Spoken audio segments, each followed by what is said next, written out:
Et le problème, c'est que parfois, on n'arrive pas à être attentif. On ne sait pas comment être attentif.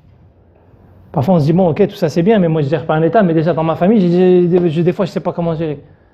Ou des fois, au boulot, je ne sais pas comment gérer. Ou des fois, juste dans mes problèmes. En moi, rien qu'en moi, déjà, c'est la pagaille. Sans me parler du boulot, déjà. Et Allah subhanahu wa ta'ala, il dit, c'est vrai que vous n'arrivez pas à voir les signes. Et il nous dit, Inna hadha al-Qur'an yahdi lillati hiya aqwam.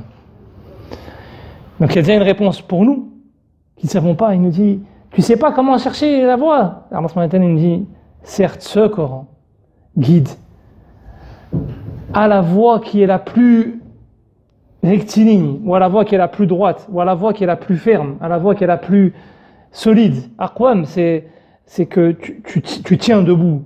C'est-à-dire que justement, sur ce que je disais tout à l'heure, le fait de marcher là sur un fil, c'est compliqué, tu tangles d'un côté ou de l'autre. Aqwam, c'est ce qui va te donner le plus de stabilité. Tu veux de la stabilité? T'as le Coran.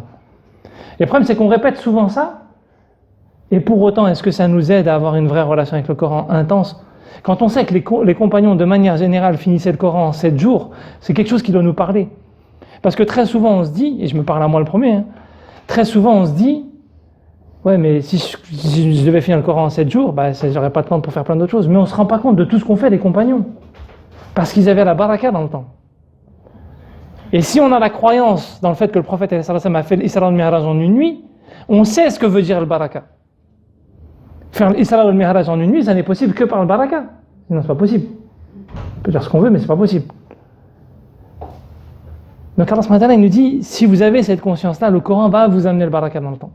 Et c'est vrai qu'en réalité, quand tu as la proximité avec Allah subhanahu wa ta'ala, il y a des moments dans ta vie, tu fais des choses, tu te demandes comment tu arrives à les faire. Puis il y a des moments, vas-y, patine.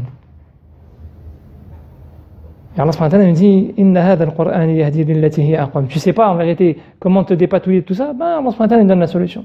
Il nous donne la solution à nous, mais il nous donne aussi la solution par rapport à la tradition des livres qui ont précédé. Il nous dit, certes, les livres qui sont venus avant participent de votre tradition, mais ce livre-là, c'est encore un livre à part. C'est lui qui guide à ce qui est le plus juste. Aqwam, c'est le superlatif. C'est lui la vraie référence. C'est-à-dire qu'en même temps qu'Allah subhanahu wa ta'ala nous relie à une histoire, il dit, certes, vous participez d'une histoire, mais le vrai guide, il est là. C'est cette révélation qui descend sur le prophète, alayhi salatu wassalam.